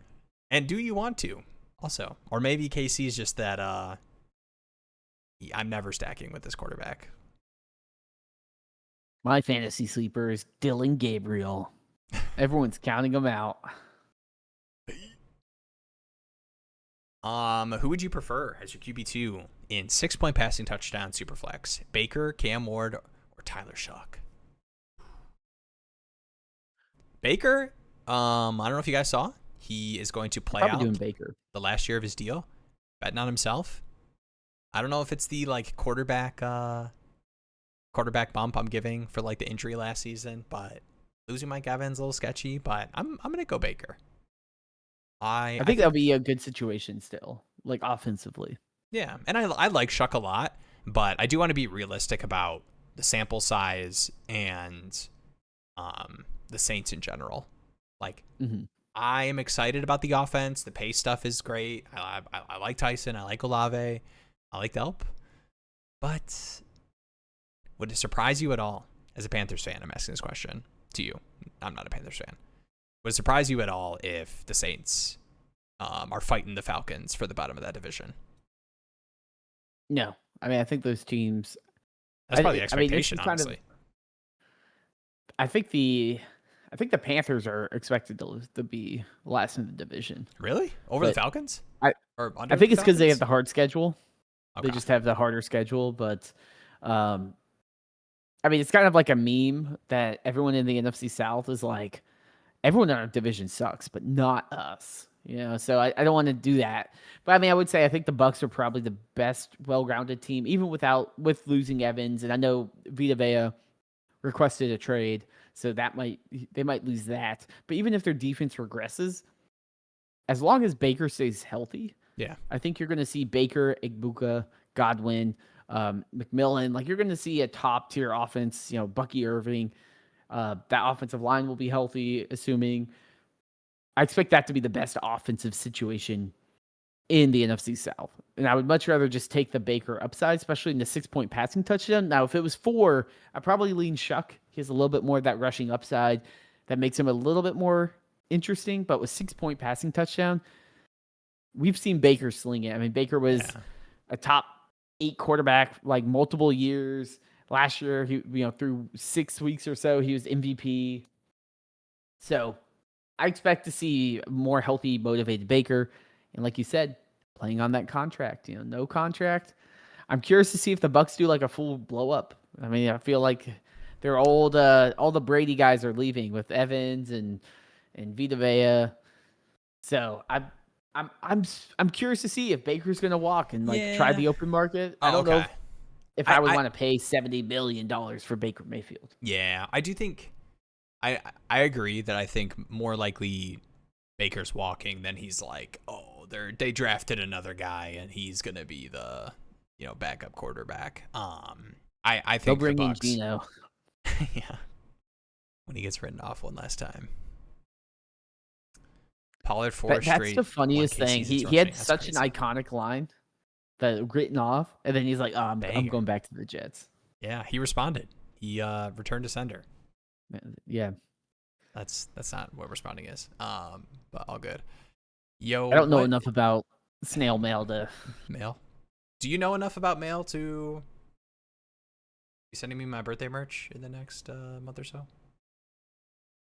I do have your address. I need to give it to my wife, and let's go. We can yeah, Becca, when you're rewatching the stream, Jeremy has my address. Return to sender. Titans let Derrick Henry walk and Proto Williams to QB1 in an offseason. Yeah, the Cam Ward stuff too. With that, I like Cam Ward. I'm a believer, but I'm not going to pretend like the O-line is great. I do think the coaching, I'm a little bit more excited about the Dayball, Salah, but I'm not going to pretend like that's a dream team as far as getting the most out of Cam Ward. Yeah, I'm not that I think Salah is positioned perfectly, but I'm like, how many years did it take to kind of flame out? So I hope he can figure it out because he's clearly an amazing defensive coordinator. Mm-hmm. And I'm also curious, I think, just from like a football strategy perspective, because Titans let Derrick Henry walk, and they just kind of blow it up. And a lot of it's like, well, Derrick Henry's old, yada, yada, yada. He's like a franchise legend. Yeah. And part of me is like, even if you had Derrick Henry now, that would be such a huge, like, burden off of Will Levis during that year, and now Cam Ward's shoulders. And I feel similarly about Christian McCaffrey with the Panthers because everyone's like, oh, dude, you can't pay a running back that much. You need to get rid of the running back. But I'm like, if you had CMC with, Bryce Young, that would be an amazing situation for a guy, even if CMC isn't long term, fit the window of that team from an NFL perspective. I'm kind of just over the idea of like, oh, it's a running back, let him walk. Like, you got like these elite legends of your franchises. Like, why are you letting them leave? Like, just sell the jerseys, fill the stadiums, have them help you win 7 games a year, and then maybe you get lucky and hit on, a quarterback or something like that. But to me, it's like optimize the offensive situation around these guys. Don't let these guys walk like that. Like if it's a defensive player, sure. Like they don't actively impact the success of your quarterback. Yeah. All right, we do have a live stream ask from Polson, MJ30. I'm going to get that ready. But we do have a question on League War. So and I probably should do it this way. Be a good streamer. Do you want me to pull up? Actually, let me read it to you here, and then we can game plan live on the spot. How does that sound? Sure. How does War? Shout out to Nori Poppy in the Discord. If you guys are in the Discord, you can submit questions through there that we will pull up on stream, and I'm actually going to review. We're going to take a look at not like crazy roster review like Jeremy does for like his actual roster reviews, but we take a look at teams through the live stream ask channel in the Discord. Nori Poppy here. How does War actually weigh into league-infused trade values? Is it basically a function of league-specific War compared to vanilla league War mapped over trade values? And let me know if you want me to pull up anything or if you just want to yap while I'm getting the question ready. Yeah, I mean, I think I can hopefully just explain it with words because I know you'll be pulling up the live stream ask and getting that ready. Yeah, I mean, I do have a video on the channel that kind of dives into more depth, but at the high level, the process is we take your War and kind of understand based on a multi-year data set, like what is a RB1's value across 3 years in your league. And then using that, we say, okay, let's kind of map it to whatever trade value you have selected. So we don't have like this mythical base War value. What we say is like in this league, RB5 is like the 8th most valuable player. So then we say, okay, what range of player is like expected to be RB5 according to trade values and all of that. And then that's how we kind of take and say, oh, well, Jeremiah Love, if he's really RB5, would be around this value. And then we kind of map all of that down. That's why you see a big jump with a lot of league infused and super flex leagues is you'll see a massive jump in quarterbacks. Like these backup quarterbacks will go from no value to like 1,000 or 800 or like just a little bit of value, but it's something to note because if you look at most trade values, you're like, this guy isn't worth anything. But the fact that he is QB 55 and every year it's like 70, 80 quarterbacks play, that quarterback does still have value because you're saying, hey, this guy might get 3 starts this year and provide some meaningful value of War versus tight end 50 or something like that. So it uses a lot of multi-year mapping to figure out what the positional values and the impact of a tight end 1, a tight end 20, all these things are, and then maps it to what the trade values are, so that the curve is more in line to what War is and not just whatever the source of the data is, whether that is KeepTradeCut using user polls or Dynasty Daddy trade values that use real drafts and real trades, all of that. We make sure it's mapped in a way that respects and it blends a little bit, right? So it's not just pure War but converted to values. It does blend a little bit to some of the vibes of like, well, people like Josh Downs a little bit, so we'll rank him as instead of RB 55 based on War, we move them up a little bit based on what the sentiment of the fantasy market is. Yeah. I hope I explained it well enough. I can also, if you have more questions, feel free to DM me about that. Heck yeah. All right. So we've got the team ready right here. Very, very strong contender. Shallow League, 12 by 9, super flex. Wrong thing. This team is pretty solid. All right. 12x9 Superflex, 0.5 tight end premium lineup, trading Baker, Rome, Scat, and a 27 first for Drake May, and 2 seconds. League is tough to trade, trying to get studs, then trade one of my QBs for a stud running back. Bowers and McBride are probably not moving. Interesting. Yeah, this is, when I started reading that, I almost stopped myself and said, oh, awesome, you're getting value for Baker when you have Jane Daniels Lamar. Love that.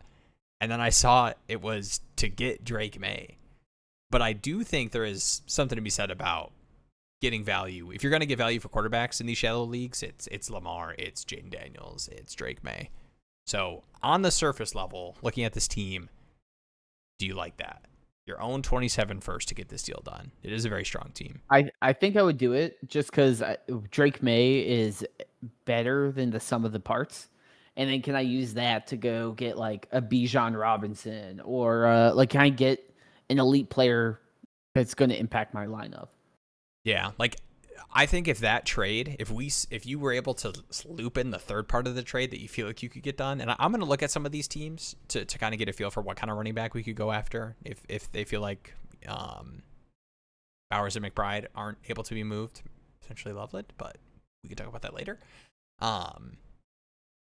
If we saw that third trade, I think people would feel better than looking at this as like, yeah, you're moving a first and Baker and Rome and Scat. This team's just stacked, right? 12x9 shallow league. Like you're not even thinking about starting Bucky. You're benching Roma Dunze, you know? Like that's pretty wet and wild. So let's take a look at some of these weaker QB teams and see after we get that trade done if there's something we could do. All right, none of these have super strong running back rooms. This is a last dance team. Yeah, the issue is like there's not a ton of teams that have bad that aren't obviously QB tanking. rooms and good RB rooms. Right, like Bijan's on the team with Caleb Williams, Jackson Dart, Bryce Young. Yeah. 3 elite quarterbacks. Yeah, Bryce and Young. like this team, it's like it would be like probably like you're looking at a Breece Hall, AJ Brown. I mean, maybe you'd like do like a Breece Hall, Kyle Pitts, but like this is a tanking team. They're probably just fine and set to not go after an elite quarterback unless it was a young guy like May or Daniels. This team's a contender.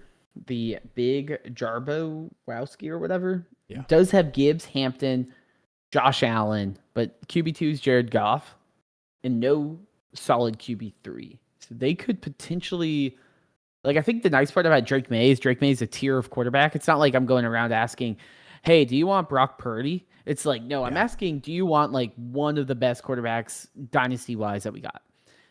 I think every team will probably hear it out. This could be one where maybe like some sort of Gibbs. It's a weak wide receiver room too. Like, I mean, do you look to, hey, I'll give you the quarterback upgrade and, you know, I know you're moving Rome in this trade, but you've got JSN, Puka, Garrett Wilson, T. Higgins. Like, are you willing to move one of those wide receivers to get that running back deal done? And then once you know, if you're able to, like, let's say the deal is, I don't know, man. Do you think it needs to be? Who do you want to move out of? What if it's like this? So Jahmyr Gibbs and Michael Pittman for Drake May and T. Higgins.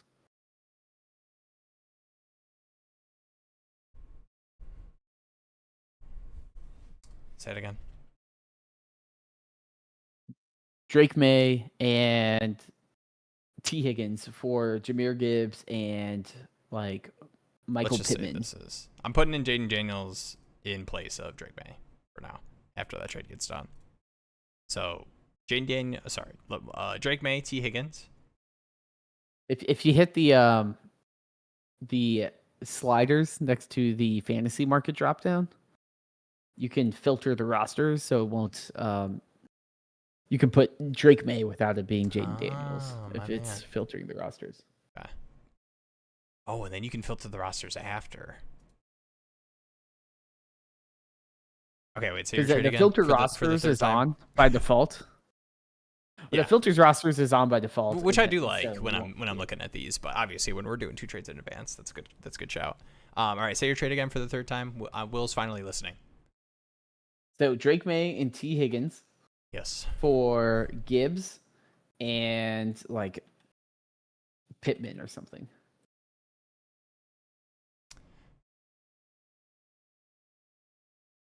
They have Olave, Burden. Do you think? I don't know. The only thing with that is I feel like this team is like the one team that kind of wants to bet on Pittman. Well, I guess they're getting T Higgins. Yeah, that's what I mean. Like you're saying, hey, I'm giving you the shinier thing that looks better now, and I can take the risky cheap bet. But if that works, then in you a get shadow value league. for Pittman. Oh, dude, in a shadow league, when you can do these kind of moves to get a Gibbs, I would try this. Yeah, exactly. I mean, do you? Here's the thing: do you try to do this move? Would you be willing to do this move before doing this Baker Rome scat first for May with your current quarterback room? So let's remove May from the equation. Let's just use the current rosters. Like, would you do a T Higgins, Jaden Daniels for this type of move? And your quarterback room is now Baker, Lamar, but you get to keep your first. You get to keep Rome. I mean, those can be used in other deals. Like those carry weight in a 12x9. And it's I mean, I would do that for sure. I don't know if the Jaden Daniels has the same confidence from people. I would say. All these Jaden Daniels haters, man. I'm gonna have so much Jaden Daniels this year. How many times should I take Jaden Daniels in these Dynasty Daddy startups we're doing? I don't think times? I don't think we're co-managing any teams anymore. I think we're breaking up to make the numbers. DM me if you want Jeremy and I to co-manage a team together by joining the league so we can make the numbers work. I got 2 DMs already. I appreciate you guys. I just want to get going, dude. I said at the beginning of the year, I can tell you're saving itching. myself. Oh, dude. There's something about talking about Dynasty and doing mock. Especially, I think the thing that not irks me, but like gets me extra going is when we do these startup mocks. It's like fun to kind of like, oh, okay, I'll see where this guy went. But it's like, dude, I'm not getting the like, oh, I got to move up, get my guy. Like, I'm moving down 5 rounds and getting the first. Like, oh, dude, that gets me going. Then you get to roster, you know what? Oh, come on. It is exciting. I'm looking forward to the startup drafts. I feel like rookie season is such a fun season, and then like all the drafts happen, and then you're like, oh man, like I kind of wish some of these rookie drafts were a little bit more scattered, because I feel like within 2 weeks, I'm like, football's back. We have the draft. All my rookie drafts are on, and now it's over. And then I'm like, crap, I have to wait so long. Well, I don't. Is your home league like that too? I feel like home leagues sometimes are the totally opposite. Like my home league, we are just now planning when the rookie draft will happen. I just got the message from the commissioner. Hey guys, thinking about August 14th for the rookie draft. How does that sound? And it's in person, so there's a little bit of planning that has to go into it, but we're almost doing ours we're like mid preseason doing the rookie draft.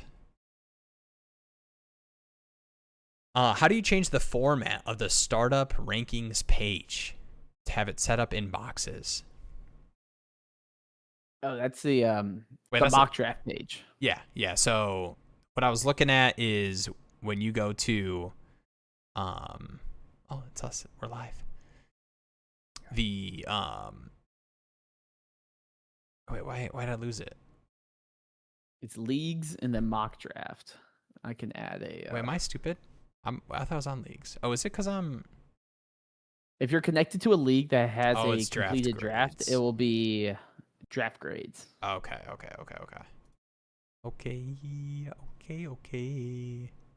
I can post. I'll post it in the chat too, fans? so it's easy to. And Ant-Man World.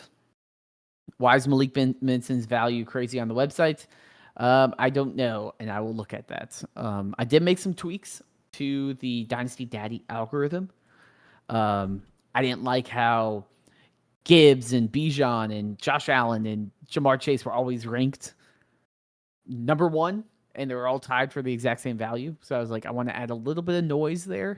And then The bottom of the list as well, I added in some additional tweaks, especially around rookie values. And I think that's probably what's throwing it off is there's not a lot of data there. And there's probably one or two crazy Malik Benson trades that it's putting a lot of weight into. So I will definitely check that. I'll make a note. And that should be fixed sometime this week. All right, I see this note here. Shout out to Mark Twain. Might be our sign to rip a startup mock right now. Will has a job interview tomorrow. Wish me luck, guys. But if I get 3, how many should I ask for? 4? If we get 4, I'm in. I'll set it up and we'll rip it right now. Thoughts, Jeremy? I could be down. I feel like you're pushing your luck with your job interview, starting a startup draft at 10:30. Yeah, I feel like when you do like the 60-second clock and we're only going 12 rounds, it doesn't take that long, does it? That's true. 12 rounds definitely helps. If we're doing a 6-man auction draft, I mean, I'm not gonna make it in time for the interview tomorrow. Dude, I will say the auction. I respect anyone doing an auction draft on a stream, because the hard part with auction is you're technically always on the clock, because you're out there, you have to bid and make decisions, and it's not like a startup draft or a mock draft. I'm like, okay, cool, I made my pick, I'll check back in 5 minutes or something, and it'll be my pick again. It's nice to not have to constantly monitor it while you're answering chat questions and talking and all that. Mm-hmm. Hey, good luck, sir. I appreciate it. It is kind of funny. I used to get so nervous for interviews, and I think it's because all my interviews have been survival mode, where it's post college, and it's I need to get this job. You're I need a job or I'm gonna die. Yeah, I mean, I'm not gonna get too into it. Nobody from my current job watches this stream. There's literally zero chance. And the ones that would are excited for me to be interviewing for another job. Not because they hate me, but they like me as a person, I think. Yeah, they want you to get to a. They're ready to take your job. That's exactly. All right, buy, sell, hold. Jalen Hurts. I pulled up the mock draft board here just to double check where he is going, because I know. All right, 301. 3rd round. Yeah, I mean, honestly, when I see a lot of these 3rd round, 4th round quarterbacks, I'm buying, just from the perception of starting my draft with these elite running backs and receivers. So 301 Hurts, are you buying? Where did you compare it to last year? Yeah. How many more points do you think Jalen Hurts scored 2 years ago than last year? Think he was going early 1st round to start up dynasty drafts. Yeah. I think I want to say two less full. I'm thinking tush push, and I guess a lot of those were Dallas Goedert touchdowns. I'm gonna say 2 points less. It was 15. He scored 305 last year, and 2024 he scored 320. And we all know where we're valuing him there. So I do think 3rd round, amazing value. I do agree a little bit on the fall off of quarterbacks. We used to just be quarterback. Obviously, that strategy has changed. But there's a lot of quarterbacks I would take, or a lot of QBs I would take Hurts over that are going above them. Yeah. I don't know if I would take Mahomes or Herbert or Burrow. I think kind of the 205 range I would lean into, unless you're talking about 6-point passing touchdown or something that boosts more of these pocket passing guys, because they can put up amazing seasons, but they're also less consistent at it versus a rushing quarterback like a Lamar, Jaden Daniels, Josh Allen.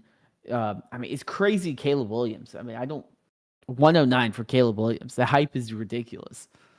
But that's a Ben Johnson. You feel good about the environment. What if it's even better this next year? And people love Burden. People love Lebanon. I'm people, by the way. I know, I don't know if I'm that high on. I couldn't do it. Caleb Williams scored 324 fantasy points last year. You could wait 2 whole rounds, have Amon-Ra and Jalen Hurts and the guy that scored 20 less points.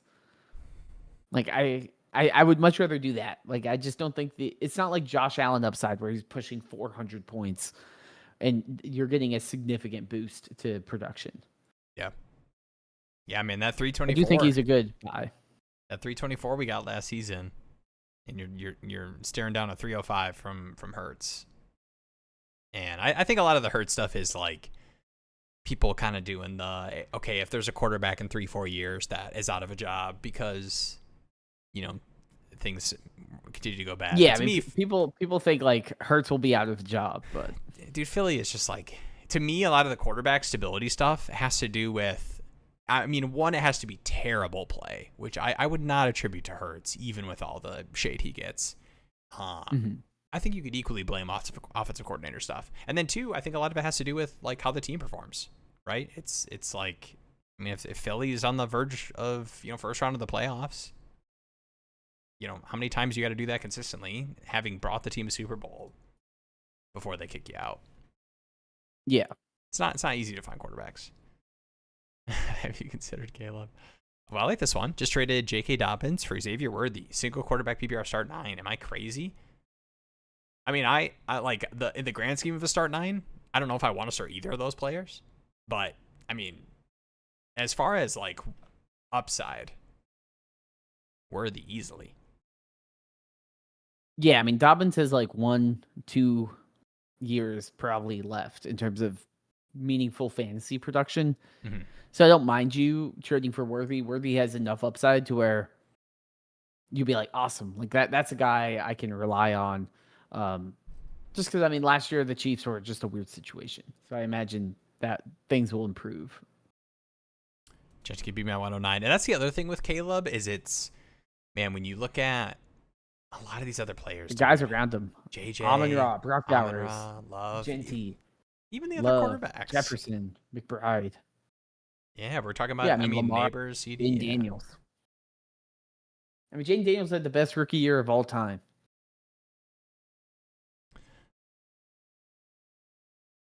Thank you for that. Thank you for that. I feel like I'm. Everybody hates Jayden Daniels. 112. Man, just everyone, when you think about hating Jayden Daniels, and I get whatever, you do the injury stuff, okay, it's fine. But whenever you're like, oh man, he's gonna bust, just like look up some of these rushing numbers and just remember how the quarterback position works. Like, if you have the potential to get 10 for 70 from your quarterback on any given week, in an offense that say what you will about David. David. He had 891 rushing yards, and a 32% rush share. That's crazy. Yeah, it is definitely a what have you done for me lately, and the Commanders' offense was not great last season, and then the injuries as well. I get that, but still, come on. 112 is not insane, but to me, it's just kind of like. I did take him 101 last year in a startup. One of the I heavily considered it. Leagues. Yeah, I think I ended up going. No, I think it was Jayden Daniels versus Lamar, because I think I'm pretty adamantly Josh Allen. Last year, I was just every single time. Yeah, it's crazy. I wanted to change it up, get people excited. Yeah, diversify. Yeah. All right, I am gonna start slowly initiating. This would be the shortest stream I think the Dynasty Daddy boys have ever had. So it's definitely up there. Let's get the final questions in. I'm not ready to turn off the lights right now. Closing time is not playing. Let us know your final questions, and then I'm gonna do a little prep. All right, I started doing some job interview prep. What do you think? Should I not do this? I've got the it's like a phone call, but it's like the second round of something with the actual like hiring. Yeah, it's not like just the HR screening. Yeah, to make sure I'm not like a total dud for like they should don't even waste their time bringing me in for the next one. But I got the 3 monitors here, and I'm thinking about getting notes ready. You think that's a little bit too? Am I going too hard? Like what's your biggest strength, Will? What's your Ooh. biggest weakness? That's a great question. You always hit him with like, oh, Yeah. it's really good to like give your time to think about it. Man, I just Yeah, I'm a perfectionist. people love me. I would definitely be a personality hire. Colby, Mary F and Poppins, shout out the dude crush in the Daddy League. No, aw, look at this. Just be yourself, Will. What could go wrong? I don't know, guys. You guys hear me on the stream every Tuesday night. I think a lot of things could go wrong. I think what you said, you just send them a 2-hour live stream. Yeah. Where the power goes out, and then you Photoshop in my head, and they're gonna be like, "This guy can think on his feet." That's live streaming. Honestly, true. Everything goes wrong right out of the gate, and we still landed the plane. Yeah, I just got to go back through of all the terrible things I said. I'll pick the right video. Colby, Young, Xavier Thomas, Cyrus Allen. Any of these deeper picks, you've kind of got your eye on for camp reports. Interesting. Yeah, the Xavier Thomas one is interesting too, because I know there's been some kind of like weird usage, but that gadgety stuff when there's 2 running backs there, I think is a little. Yeah, there's 2 good running backs. There's like 3 good wide receivers. There's 2 good tight ends. Like at a certain point, there's only one ball. To me, I mean, I think a lot of it is the rookie stuffs are pretty like low hanging fruits to pick a rookie. Ted Hurst is interesting to me as far as like where he goes in rookie drafts, and I think like the position he can have immediately, and a lot of that is like immediate first year production stuff. I won't do the Antonio Williams thing. I think he's getting steamed up by a lot of people. Where do you think Diggs? Diggs? He's like 201 right now. Where do you think Diggs? You think Diggs and Debo are playing? And if so, what rookies are they ruining? Of like these like we feel good about their situations. Like, you think Diggs is a commander? I feel like he probably is the commander pick now that Ayuk is probably going to need Ayuk's some help or something. He's just going to show up. He's just going to like. He's gonna text. Didn't he like get a house nearby? Like he's like got like buying a house nearby the practice facility. Like it's 100%. Raiders. It's not looking like that's gonna happen. I could see Raiders. So yeah, Raiders. What are the other? I mean, my boring answer for deeper sleepers is just gonna be like any of these tight ends that fall that got some decent draft capital. Especially if a league values tight ends with a tight end premium of any kind. Mm-hmm. I'm trying to search for the Gadsden, the Fannin, like who is the next late round tight end that I can get some good value on. Yeah, and people will laugh. From a value perspective, I think that's the only diamonds in the roughs. If you look at every year, are like running back and tight end. And I don't think this year's running back class is super deep with those like 4th, 5th, 6th, like all those guys kind of go into 2nd. Yeah. So when you're looking we're at taking like 6th rounders and 7th rounders. I mean, Jonah Coleman sneaks into the 1st, and I'm like, he's like a day 2, day 3 4th round pick, yeah. running backs, and it's like, oh man, come on, like, so guys like Justin Jolie, I'm optimistic Raritan, about. I think they could, yeah, Raritan. There's a lot of those guys, and if any of the camp reports start trending well, then I'm gonna be like, okay, sick. Like I have all these tight ends, and like hopefully I can snag whichever one ends up in a Gadsden role or a Fannin role or any of these roles that we've seen before of these tight ends that kind of come out of nowhere. But if you have those deep taxi squads, just stash them all. I love these. This is 100% what the instead of me peeing and going to bed at midnight, I will be going through the Rolodex, asking Claude to give me all the classic interview questions that I can, do some initial prep work for. Tell me about a time you made a mistake and what you did once you realized it. Actually, they asked me this in the screening. That's a classic. That's a good one. Yeah. Is it more of a technical interview, or is it like, because those are kind of like behavioral? Yeah, this will definitely be behavioral. It is a lot of like people interacting stuff. Yeah. So, which I'm always used to technical as a software person. The second interviews, they lock you in a box for like 4 or 5 hours, and it's just engineer comes in for 40 minutes, grills you on this one like elite code question, and then walks out. Mm-hmm. And it's another one, and it's another one, and it's another one, and then they like send you home, and you hope to hear from them. And I'm like, well, there's 5 hours of my day. I'm like that I have to take PTO to get ghosted. I know it's so funny hearing about that kind of thing because you are in the tech world, and my most technical interview was like an account management thing where I had to show them I knew how to do a VLOOKUP in Excel. That was like the technical thing I had to do, and I struggled for a minute, but I figured it out. You get shook. The one piece of advice I have for if they ever blast you with like do this right in front of me is just no filter in a good way, not like not be like oh fuck, but be like no filter. Just be like talk through your process, and half the time the interviewer will be like oh like the guy they'll steer you a certain way or something like, or be like oh he's thinking through it. My first job out of college, the one thing of feedback I got was they asked me a question. I was like, I don't know. I told them I don't know, but this is how I kind of like go about researching how I would do, address this certain thing. Mm-hmm. And they were like, oh, admitting that you don't know and kind of diving into what you would do.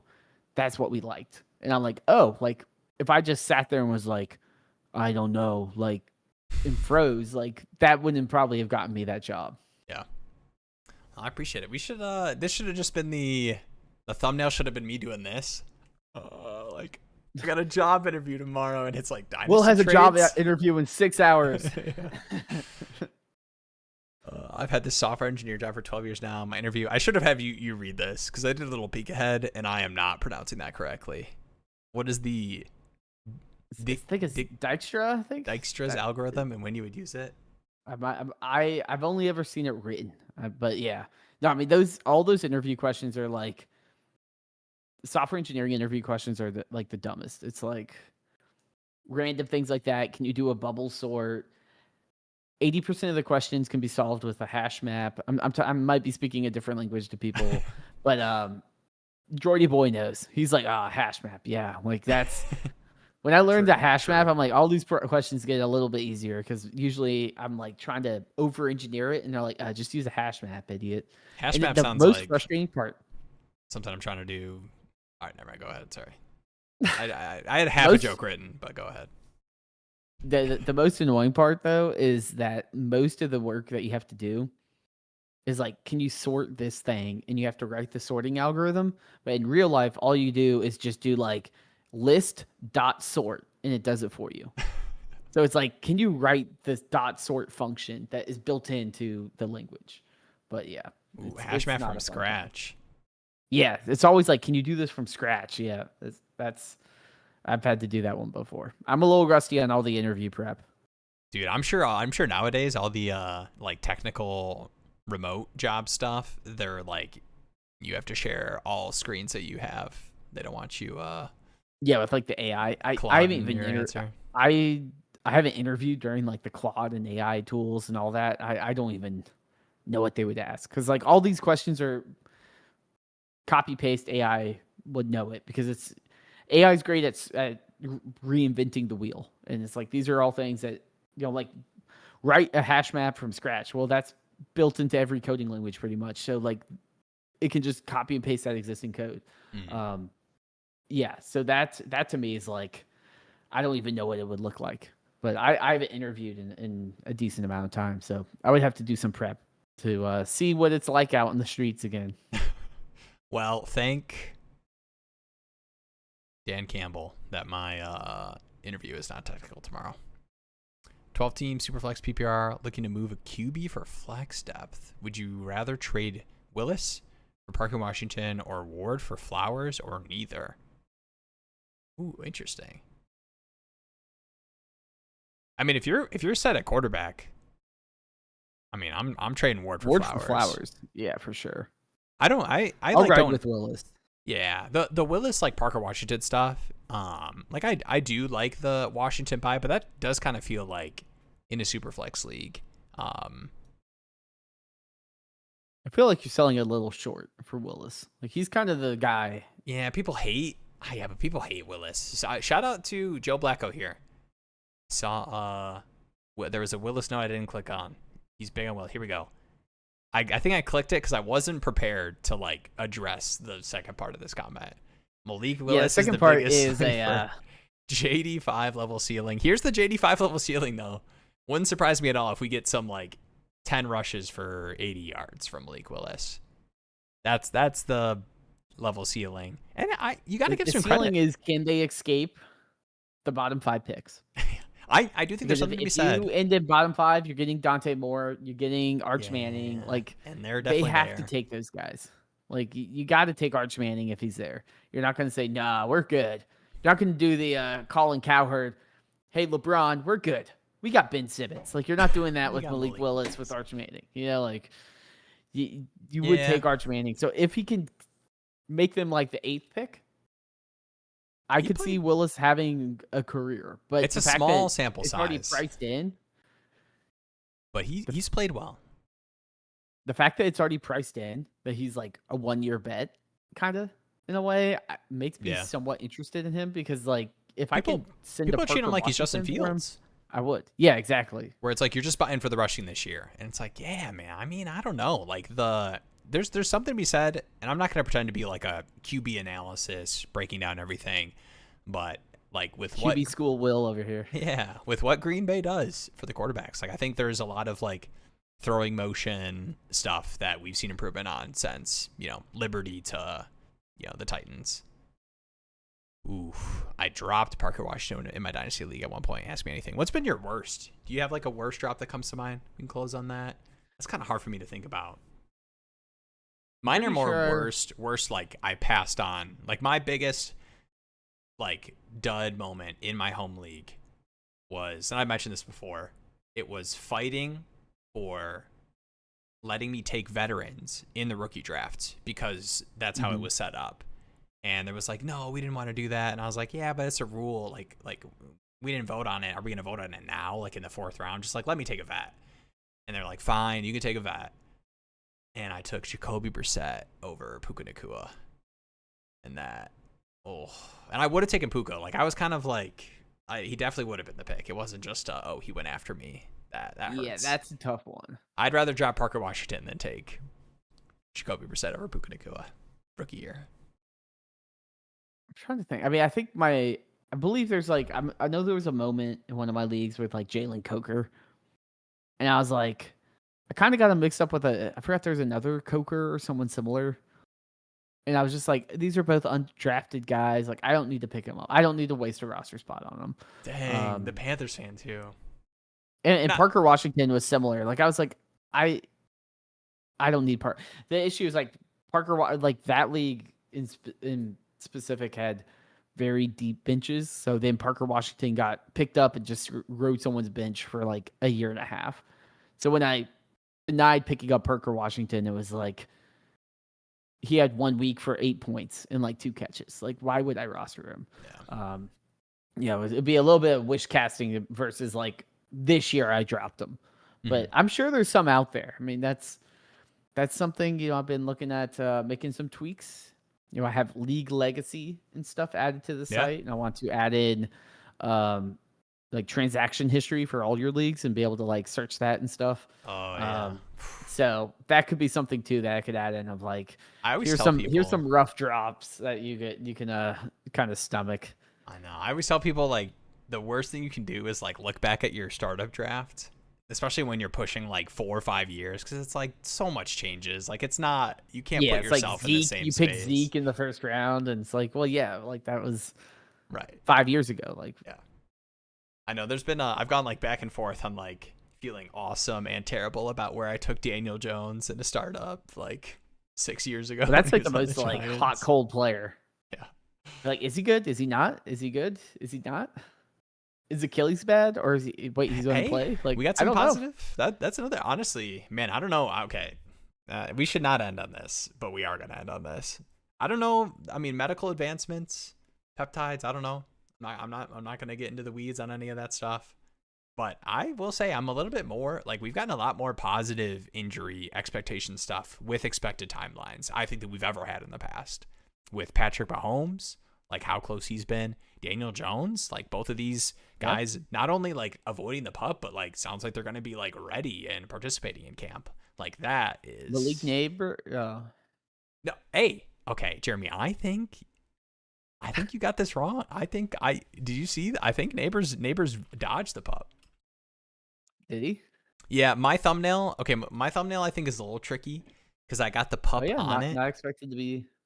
I've got like I try to do the arrows pointing to the Kittle and Kraft as like the pup guys. So I probably confused you. My like neighbors on the front of a pup themed thumbnail. But I think that was just yesterday. I think they called that out. And here's the thing with like feeling great about neighbors, dodging the preseason pup does not necessarily mean he's locked in for week 1. Like this could definitely be a slow play, week 3. Yeah, we put him on pup later. Yeah, because I mean he tore his ACL, and then not only that, there was like the cleanup stuff like you were talking about later. Yeah, I do agree. Medical advancements, the injuries are like Achilles are getting a little bit more solvable. I mean, we saw especially with like Kevin Durant and such. Future Piston. The one injury that's like the Halliburton one makes me sad. I mean, he's just gone through hell. Yeah, it's like shingles and stuff. I'm like, just come back, man. Yeah, I still think that was the I don't know. I think that's like one of the biggest moments in sports history in terms of just like the letdown of it. Like that was I can't think of a moment. Hype. I just can't think of it like the Knicks run was awesome. I feel like the Pacers run was even like crazier. Yeah. It was like the Knicks beating the Spurs was big, but like that OKC team last year was nasty, and the Pacers had like no shot. And they were like Game 7, Halliburton was ripping it. Like you were like, oh, this kind of looked like it was a wrap. It kind of looks like Halliburton's coming out here and just gonna clean them up, and then like popping his Achilles. I was just like, man. I remember I was in Europe and I was debating, do I watch Game 7? It was at like 4 a.m. I was like, do I wake up, watch NBA Finals Game 7? Like I was like, I would love this. Yeah. I set my alarm. Last minute, I was so tired. I was like, you know what? I'll just catch up tomorrow. We have a whole day activities planned. Like I can't be exhausted when I'm the only one that cares about the NBA Finals. On vacation. But, yeah, I was like, okay. So I paused it. I wake up. I remember looking at my phone and everyone's like my group chat is blowing up. I was like, what happened? And everyone's just like, oh no, oh no, oh no. Like it was like someone died on the court. It's kind of like the DeMar Hamlin, but they're like, you got to finish the game. Yeah. Like you got to finish the game. Like that was the vibes of it. Feeling, it was like, you got to finish the games. Like it was just one of the weirdest sports championships I could ever think of. I don't know why I went on this rant, but yes, his injury's been crazy. Can we talk about Bijan's haircut? I don't know if have I seen the Bijan? Have you seen the Bijan haircut? If we were going to talk about something, we should talk about, you guys see the CJ Stroud fit rolling up to camp? That was brutal. I have not seen the fit. Oh no. Is this real? That's not real. That's like, I might need a better source than just Google results. Half this stuff might be like AI generated. Is it Instagram? Is it this one? This TikTok one? That one does look pretty rough. That looks pretty real. That's a genie from Aladdin. That's not real. That's the cut you're seeing, Genie from Aladdin? I'm seeing I don't even know. I'm still in. But yeah, it's kind of Genie of Aladdin vibe. All right. I am going to prep and nail this interview tomorrow. You guys are going to nail whatever upcoming thing you have going. We're all going to nail.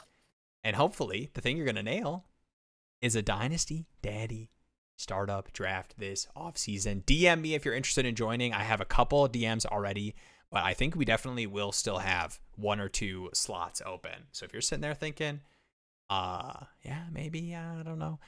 We have a lineup and a best ball. So if you're interested in either of those, shoot me a DM, add me on Discord, or just add me in the Discord. Link in the description. Any closing words other than good luck on your interview tomorrow? Yeah, I mean, good luck on your interview. It's a good time to do it between the NFL season. Don't want to be dealing with all that stress.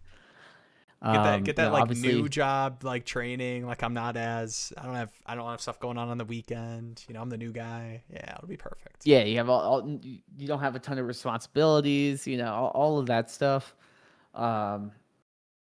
Best of luck with all of that. And I'm excited for the Dynasty Daddy startup drafts as well. That'll be a lot of fun. Heck yeah. Been a while since I've done a startup, and so I'm looking forward to that.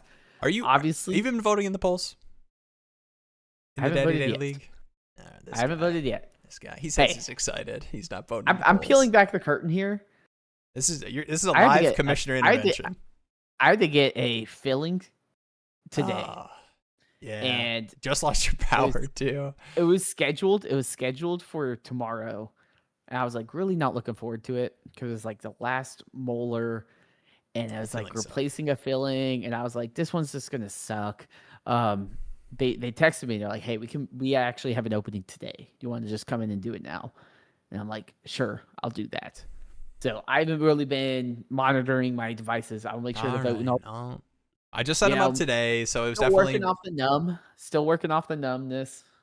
Funny filling story, and then we can close on it. This has been when we don't have the chat messages, it just turns into Jeremy and Will yapping for the final 20 minutes. Yeah, I mean we talk all over the place. Job interviews. I had to do it so we could cross the 2-hour point. We can't have a stream on here that's under 2 hours.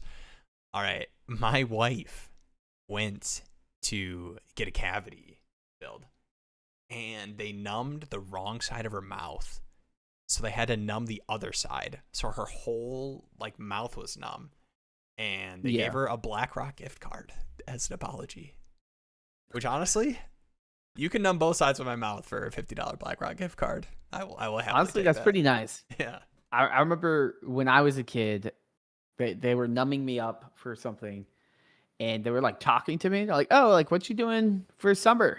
You got. And I was like, needle in, numbing me. And I'm like, oh, I'm going to the beach or whatever. And he goes oh, and moves his hands. That's cool. And moves his hand. And all of a sudden I just feel half my face just go. And he's like, Oh no. That was my bad numbing experience. That was a crazy one. That sounds scary. I didn't know some of those. I didn't know some of the things. I couldn't move my eyebrow for a week. Jeez. All right, well, we'll close on that, guys. Brush your teeth. Make sure you floss. So you don't have to, make sure you don't have numbing experiences. And I already did the Dynasty Daddy League. DM me. Link in the description to join the Discord. We'll see you guys next Tuesday. Halt. We'll see you this Thursday, 9 p.m. Eastern Time for the Will Best Ball Draft stream. Looking forward to it. It'll be the inaugural. You don't want to miss it. And I promise not to miss it because I missed the last one that I set up. But all good.